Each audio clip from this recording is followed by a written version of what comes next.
Hangout of Classroom Research EVO. We are so lucky to have Mark Wyatt with us today. Mark will kick off the first Google Hangout on air of Classroom Research EVO. Thanks a lot. Happy and proud to be hosting you, Mark. Okay, well, thank you very much. Yes. Okay, shall I start? I'll start. Yes, okay. Yes, please, go ahead. Right. You will be able to see Mark's bio in the text chat on the right-hand side. Okay, well, good afternoon. Well, thank you firstly very much for inviting me to give this webinar. I'd like to, in particular, to thank Asla and Kenan for organizing this course that has obviously captured the imagination of a lot of people, to judge from the hundreds of people from different parts of the world, from Mongolia, from Chile, from all over the place, who have signed up for it. I think it's a wonderful initiative. So thank you very much to the two of you for organizing this. Thank you as well for all the people who have provided technical support, including, for example, Vance Stevens. It's the first time I've ever given a webinar, and there were certainly some things that I needed to get used to. But thank you, Asla, Kenan, and anyone else, everyone else who provided that technical assistance. So the purpose of this talk is really to kick off this 5-week course, as Asla has said. And really what I'm going to do today is provide an overview. The title of this talk is "What is Research for Teacher Development?" And I would like to start actually just by exploring with you what you understand by this. So if you look at these points, which of the following seem to relate to you to the notion of research for teacher development? What I will do is give you a minute or two just to read these points. I will then switch to chat mode so that you can type in your responses in the bar at the right. The points are numbered 1 to 5 to help you.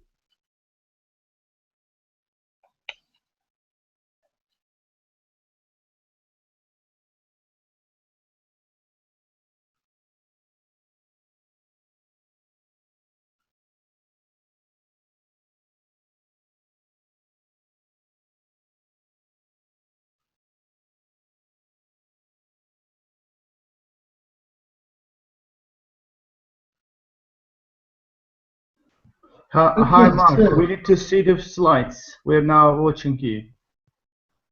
You didn't see the slides? We see the slides, but now it's not there. We see you now. Yes. Okay. But how can you comment without? Yeah, sure. We can comment, Mark, and also we can write in the chat as well. Okay, fine. Okay. Okay. Right. Okay. So this is the unfamiliar technology for me. I wasn't, because I can't actually see your comments. But so after you commented, I'll have a quick look. Then I'll just have a rest for a minute or two.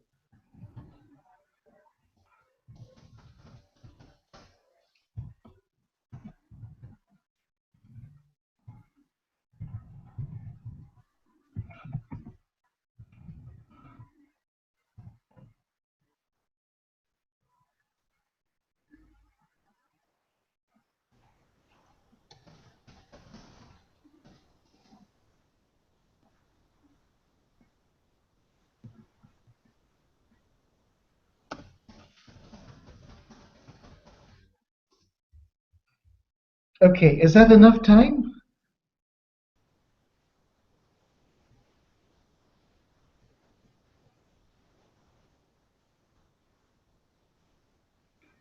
Fine for me? Yeah, fine for me as well. Okay, so you've written Right. I think 1 represents my stance. Mine too. 4 is also valid. Yes. So okay. So one of you has written that 1 represents your stance, that doing research themselves helps teachers develop, and perhaps this is the essential idea when we talk about research for teacher development, that teachers can be empowered to do research. Of course, if we look at item 2, then the uh, the teacher development that could be provided might draw upon research, but maybe this isn't the primary focus. Teacher development in itself is possible. Teachers can develop. This, I suppose, is a given. Maybe something that you didn't feel was worth commenting on because it's kind of so obvious. But if we just go back a few decades when there was very little interest in teacher development, when teachers were given some initial training, perhaps some initial training in using specific methods, and then they were sent into the classroom to use those methods until maybe they just died or something. So there was once very little focus on providing any kind of continuing professional development. Certainly, if we look at point 5, research for teacher development is not yet a universally accepted concept. I guess the fact that we're having this course now might suggest that it's not universally accepted, although it is a notion that is gaining momentum, it's gaining strength.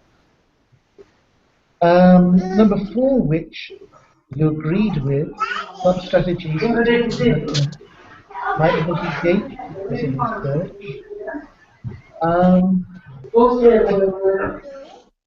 Could someone turn off their microphone, please? I can hear some children in the background.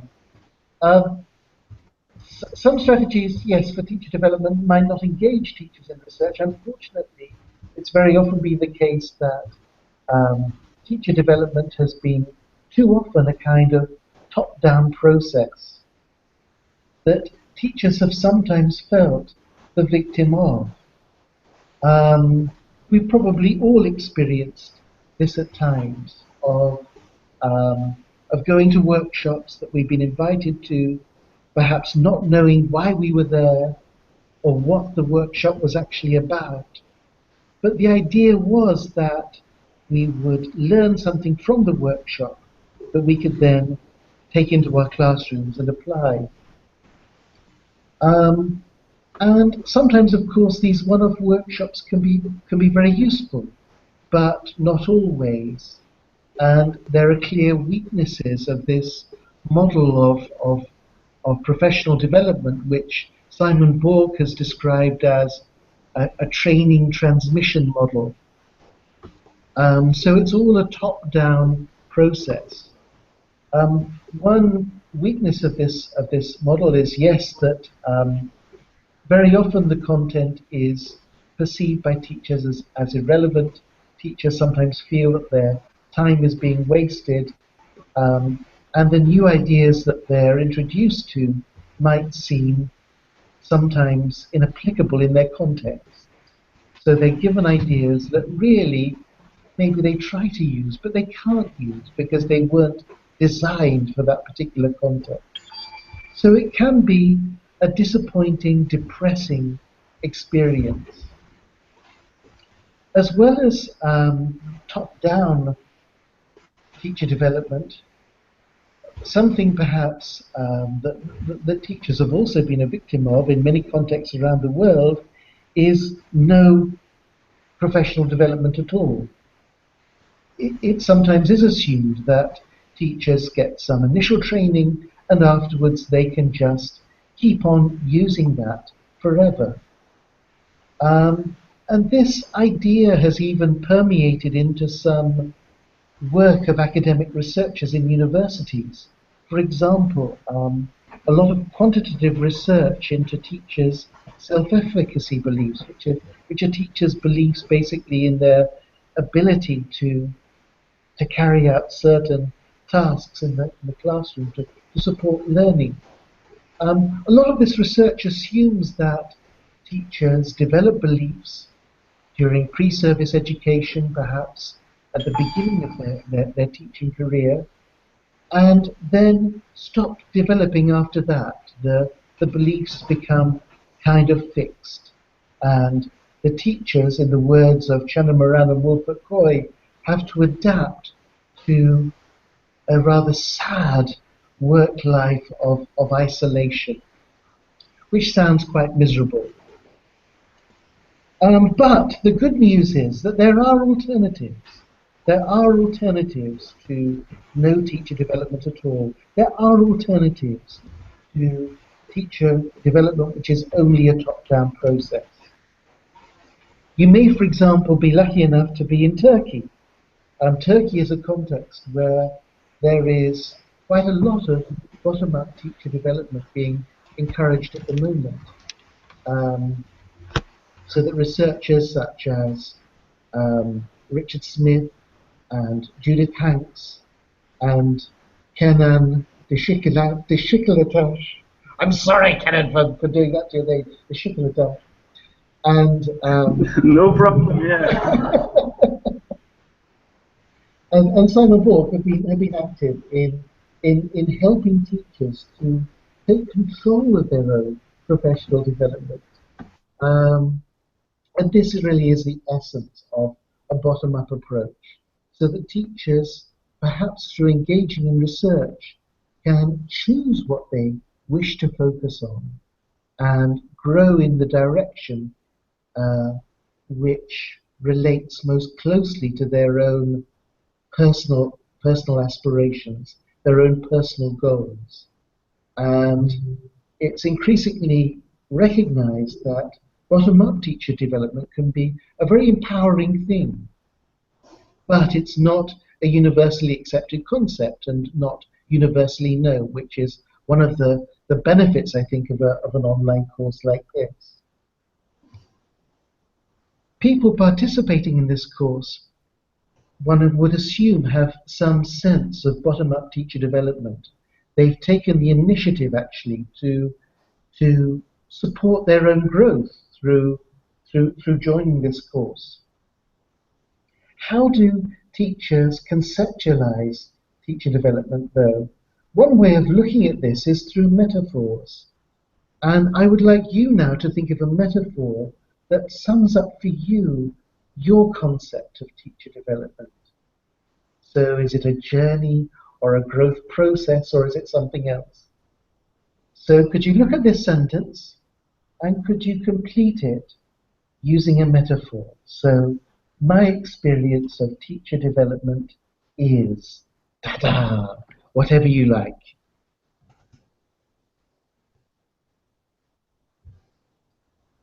So I'll give you a moment or two, and then I'd just like to have a quick look at your comments in the chat box.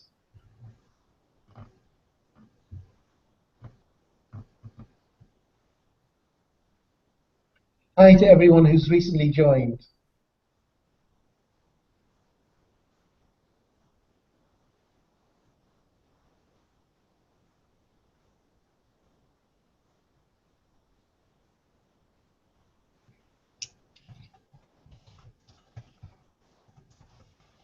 Teacher development is a roller coaster ride.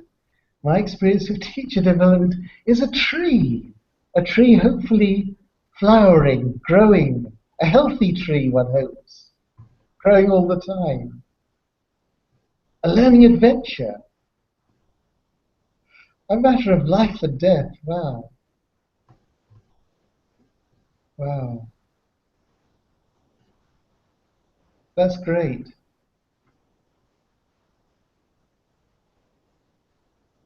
Some lovely metaphors there, some very powerful metaphors. And that's really good to see, because I think how you conceptualize teacher development is likely to affect the role within it you see for research. And if your experience of teacher development is a very negative one, with very little possibility for growth, then there's much less likelihood of you connecting that somehow to research. The term teacher development is actually a relatively new one.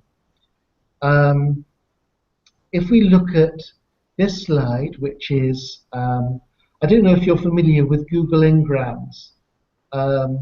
This is a tool produced by Google that allows you to gain insights into the development of expressions over time. And we can see from this that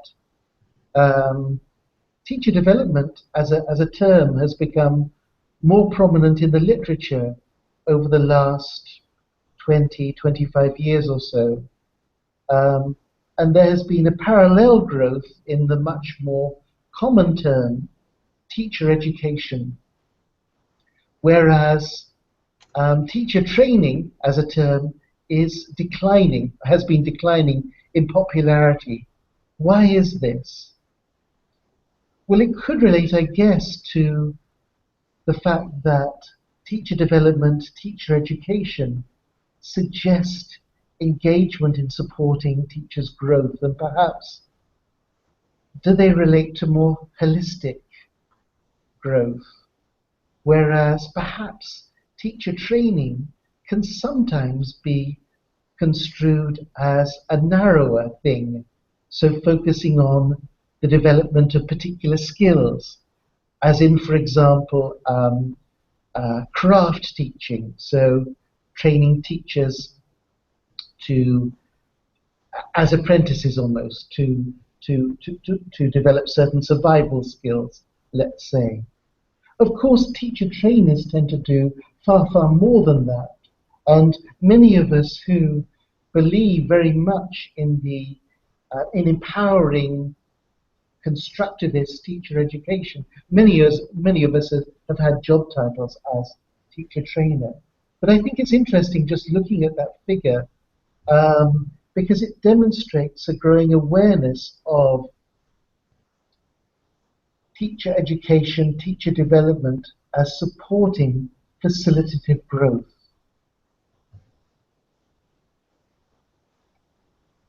With the rise of teacher development and teacher education in recent decades, we've also seen greater awareness in related concepts, such as teacher cognition. Now, if we go back 40 years, there was very little interest actually in what teachers thought. The teacher was very often seen as an instrument, like the textbook. And the teacher's role was often just was seen as just delivering the course material without necessarily reflecting on it or adapting it. So there was less interest until recent decades in the mental lives of teachers. But through the work of Simon Borg and others, there's been this growing awareness that teachers are active, thinking decision makers who make choices, drawing on complex levels and layers of knowledge, which is context sensitive. It relates to their classrooms, it relates to their experiences. And the learning that takes place in classrooms often relates to the mental lives of teachers in different ways. So we've seen this rise in teacher cognition research, and we've seen a rise in related concepts. So understanding as well, of course, that the teacher is a facilitator of learning. Developments in teacher education with now reflection and reflective models of teacher education encouraged on so many different types of teacher education courses, including pre-service teacher education. So some of the some other models of teacher education, the applied science model and the craft model, um, are, are perhaps prioritized less now. The reflective model has come much more to the fore. And there's been a developing understanding of how teachers develop through their careers, growing, learning, reflecting from novices towards expertise.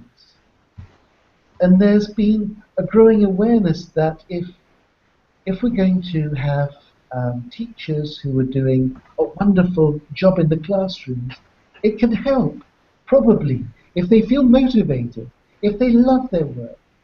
And if teachers love their work, then what needs do they have to fulfill that? Well, according to Ryan and Dietschy's self-determination model, if they have a sense of autonomy, so that they feel that they can make the decisions they need to make, if they feel a sense of relatedness, so if they feel close to the learners, to the school, to the community, and if they feel competent or if self-confident in their abilities, in their means of supporting learning, then this is all going to help them. And interest in teachers doing research is tied in with this, so that in recent decades there's been an upsurge in interest in teacher research, practitioner research, action research, exploratory practice, and other forms of teacher research, because these is increasingly seen as a way of helping teachers take charge of their own professional development, engage in a motivated way in helping their learners, in facilitating the learning process, in continuing to grow throughout their careers reflectively. So there's a link between these different ideas. Let's just look, though, at these different names for research, or the last point there. What do they suggest to you? How can we define them? There have been some definitions, actually, of action research on the website in the last week, demonstrating some quite deep understanding in some cases. There's been less focus on these other terms. How would you actually define them? Teacher research, practitioner research, exploratory practice. What do they suggest to you? So if you'd like to write some comments in the comment box.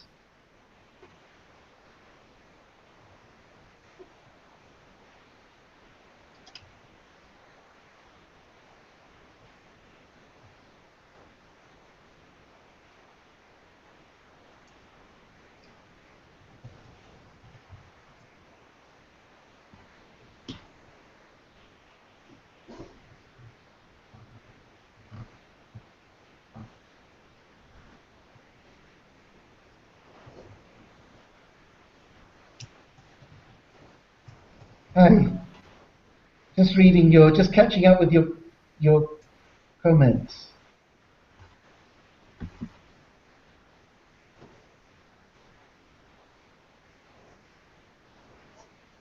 Okay, you're looking at Ngram Viewer. Yeah, very interesting.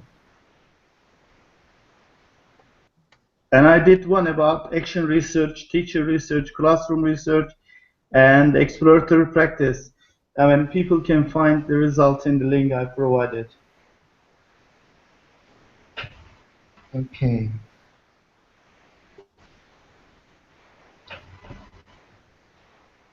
Okay.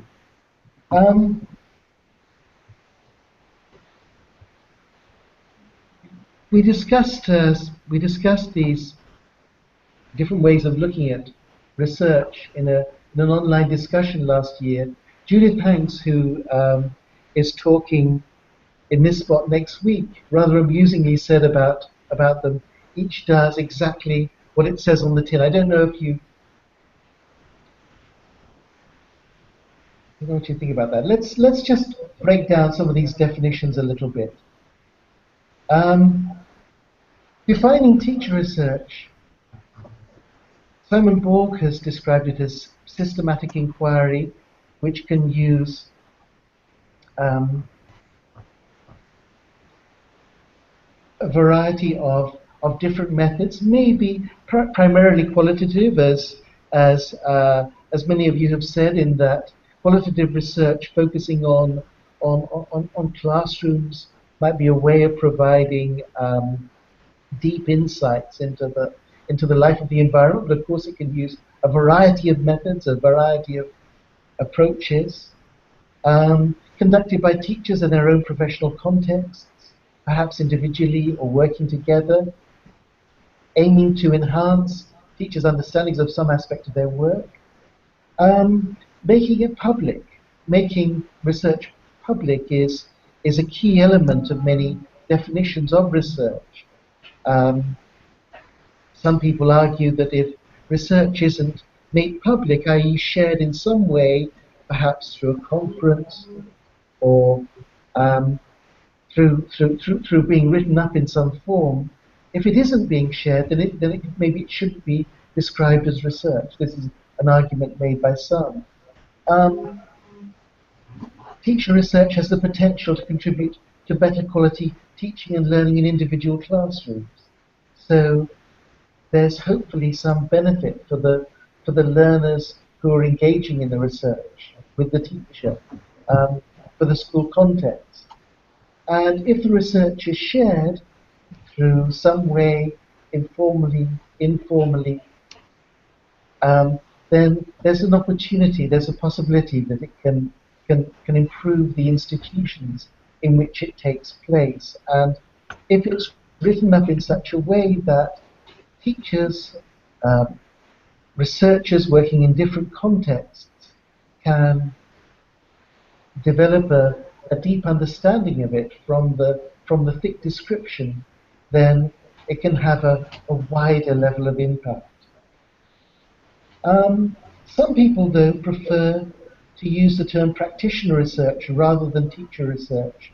And an argument actually put forward for this was was made, the one on the screen, was made by Ines Miller from Brazil, in the same online discussion that I recently referred to. Ines emphasizes that if we use the term practitioner research, this allows the inclusion of learners working with teachers and other practitioners. So, and in recent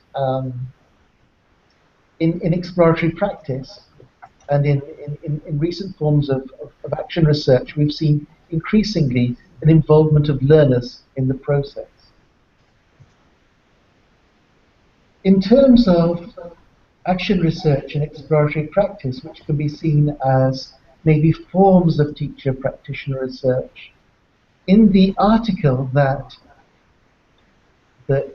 a number of you have commented on in the forum, Anne Burns says this, that action lies at the heart of the process. It is centered on a social situation.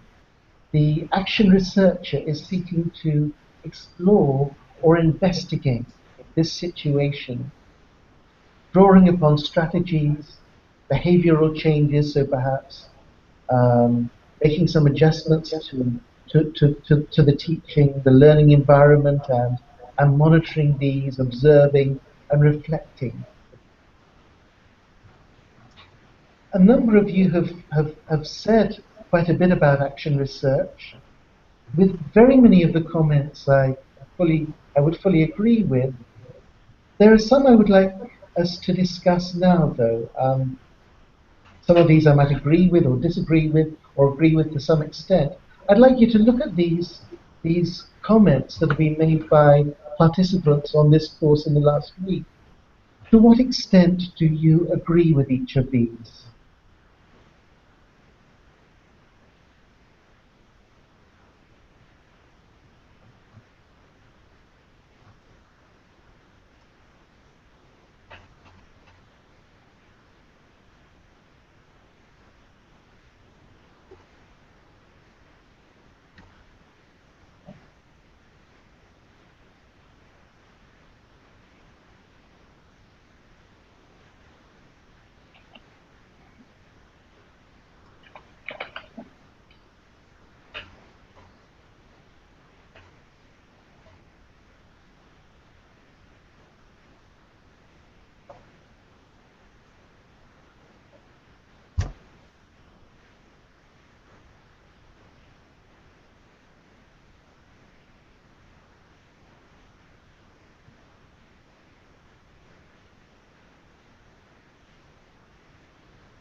just looking at these comments, I don't know how you feel about them. Looking at number 3 first, mistake is a gift to humankind, and it is this philosophy which acts as the key feature of AR. Would you agree with this? A point that has been made by quite a few people recently is that action research doesn't necessarily need to focus on problems. Is the center of action research just mistakes? Anne Burns has said actually that she sees problematizing as central to action research, but not necessarily problems. In the article, actually, published in the International House Journal that is on the website, she talks about issues and dilemmas rather than necessarily than problems or mistakes. Of course, hopefully, we can learn from mistakes and we can learn from problems. But also we can learn from positive things too. We can learn from puzzlement, from, for example, noticing something in the classroom that seems wonderful, and we want to kind of like investigate a little bit further. So it doesn't necessarily need to start with something negative. Looking at number 4, academic AR is a systematic way to approach, understand, and try to solve a problem. Well, systematic, yes, research needs to be systematic, really. A problem teachers have always been interested in. Would you agree with that? Possibly teachers might identify current issues or things that necessarily haven't been focused on before. They might be focusing on something that teachers elsewhere have written about and want to explore in their own contexts. But it might also be something quite novel. Looking at number 2, an opportunity for teachers to come up with their own solutions to issues.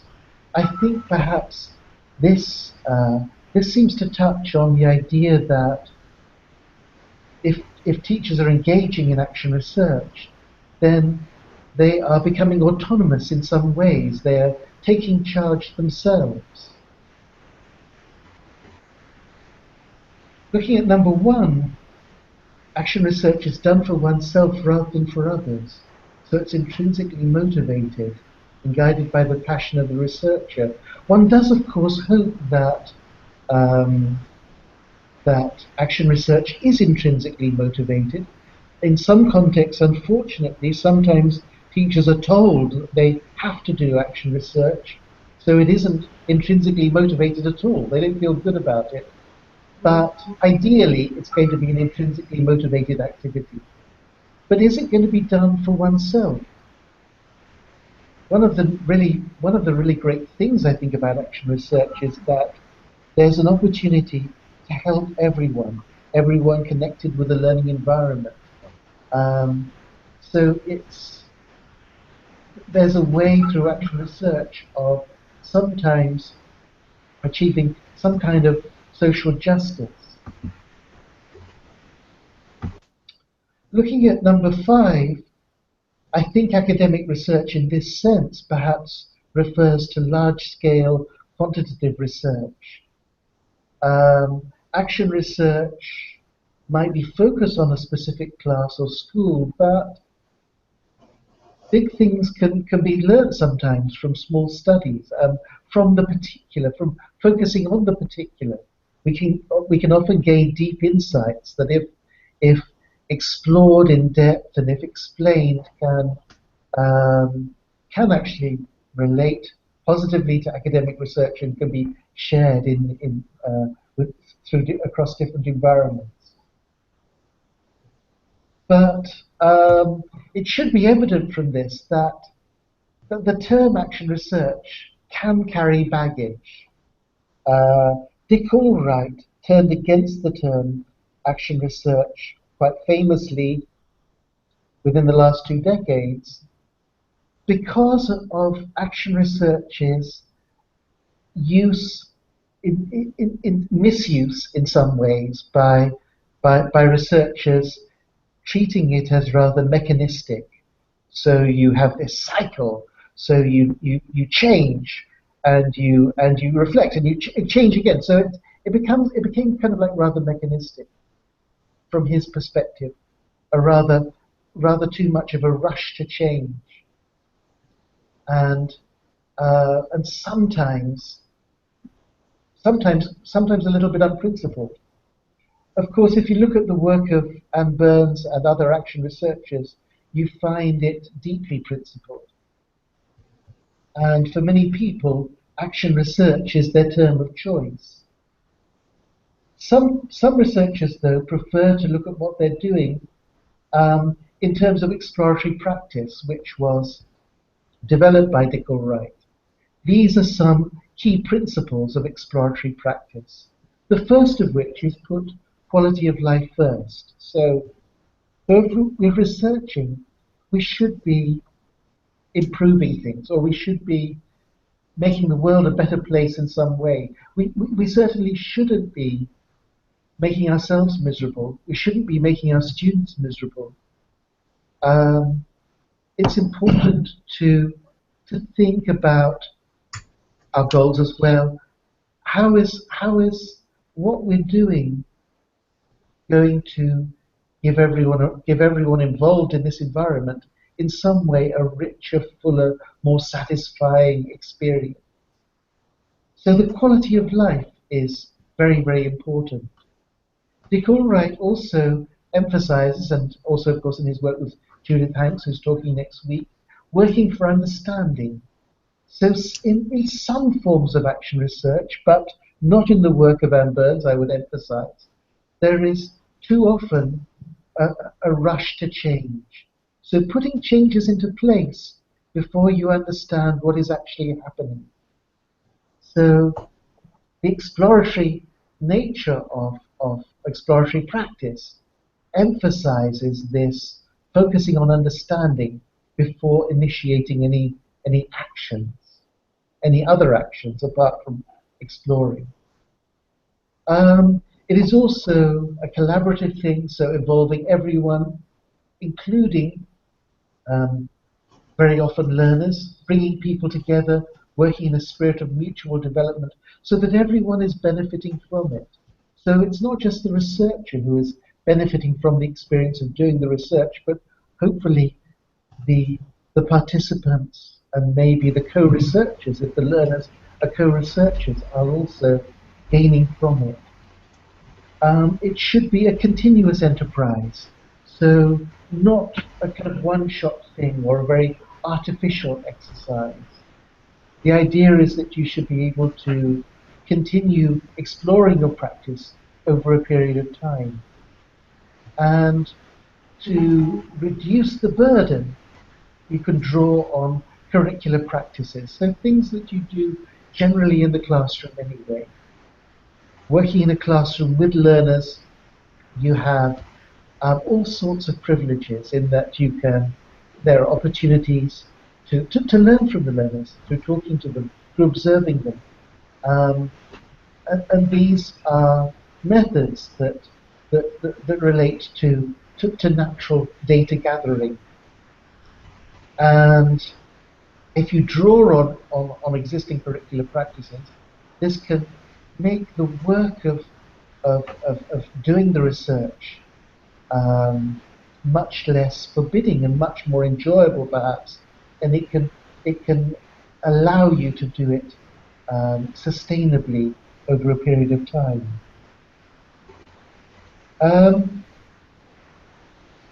So those are some of the key terms. If we look at exploratory, if we look at practitioner research, teacher research, these are generally seen as umbrella terms.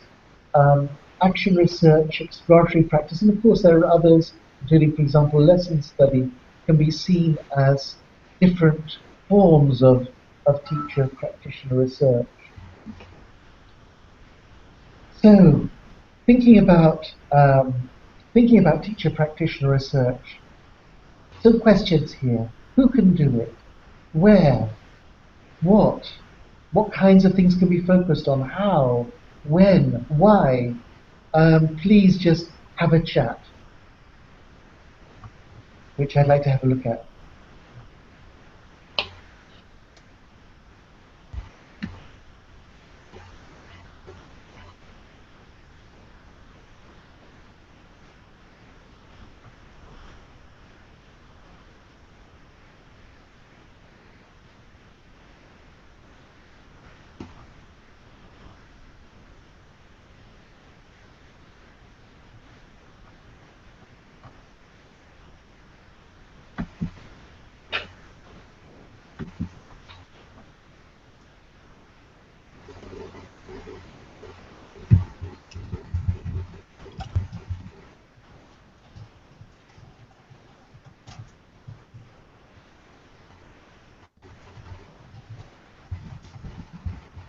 Okay, so if we think about who could engage in research, yes, if we look at the definition of Simon Borg presented earlier, yes, teachers, their colleagues, others with an interest, including maybe educational psychologists, university academics, that they can work in partnership.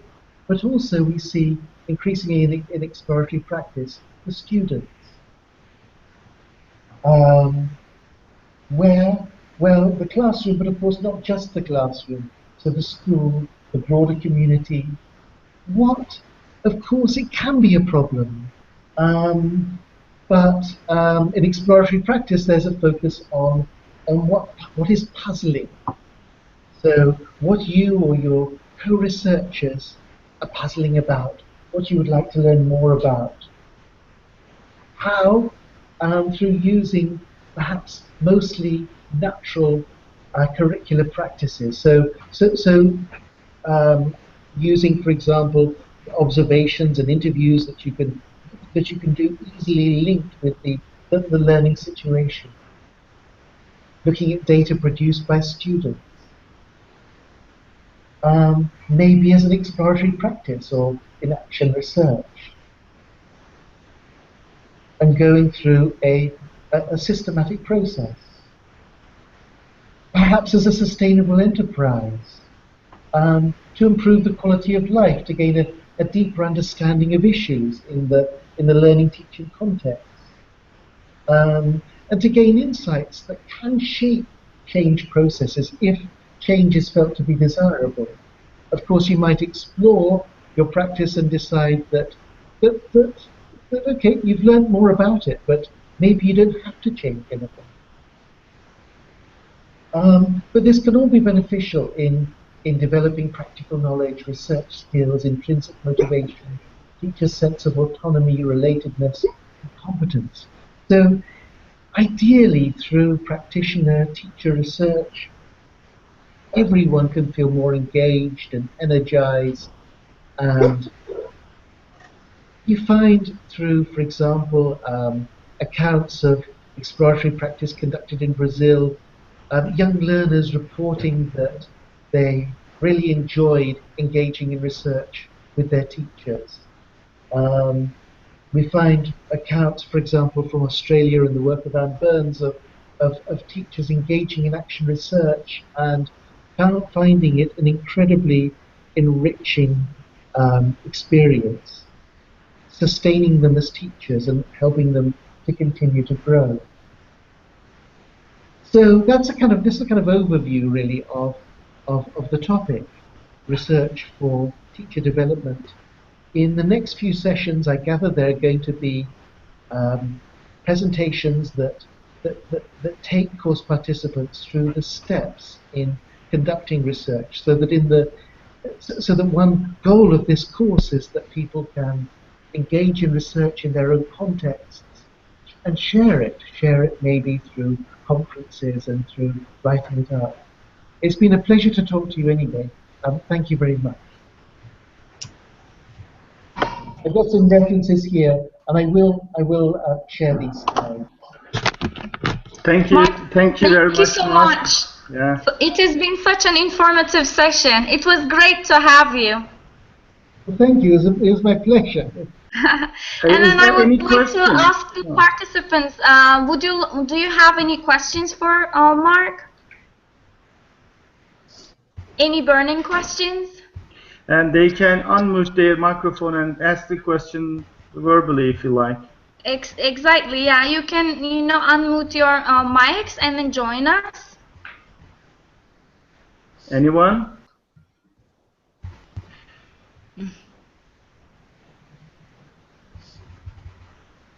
I have a question actually. I mean, usually teacher research is criticized for being not a quality of research in the sense that academic research is really powerful in terms of methodology. I mean, what are your basic suggestions that can strengthen the methodological aspects of an action research or any teacher research or any research done by teachers? Can you give a few tips for people to consider? Well, that's a very interesting question. Thank you for asking that. I think it's important that beginning researchers have access to mentoring, actually, and the mentoring really of beginning researchers, it needs to include motivational support. Certainly, I mean, doing research can be challenging, and it can be really helpful to have someone there to help you and to encourage you. But also, I think beginning researchers can really benefit from learning the process of doing research. I know, for example, that that teachers at Geddes University in Turkey were very fortunate to have, as well as a mentor in you at the university. They had sessions, workshops on developing research questions, on um, on choosing appropriate methods, and on understanding methods, um, and on understanding really how valuable research conducted in local context can actually be. Too often, unfortunately, I think teachers introduced to the idea of teacher research have this sense from their prior education that research is something conducted by white-coated scientists, um, by academics in universities, that it isn't for them, and that any research they do, if it doesn't involve collecting large amounts of data, is not going to be that worthwhile. So they need to get rid of that misconception. That misconception needs kind of challenging. Um, Teacher research can be valuable. I think that, and I think that with supportive mentoring, teachers can be encouraged to learn about the methods that will make their research seem more credible and more valuable to others. I mean, a workshop, for example, on research methodology can be very, very useful for getting teachers to question whether such and such a design of a questionnaire is really going to get very useful data, for example. So I think that teachers need support. They need mentoring, and they need some kind of input. They need courses like this, actually. A kind of advertisement for this course. They need courses like this that can take them through the steps. Okay. Thank you. Thank you very much, Mark. Thank you so Wonderful. much. In the text chat, there are a couple of questions. One of them says, will there be a link later on? Yes, Tom, we will email you about the link, and you'll be able to see it in our Google community. And another question by Hamdi Nasir asking, what about involving students? How about involving students? How to make it legitimate? I think that I think that very often research has been treated as too sacred a concept. But why can't we introduce students to the notion of research? Um,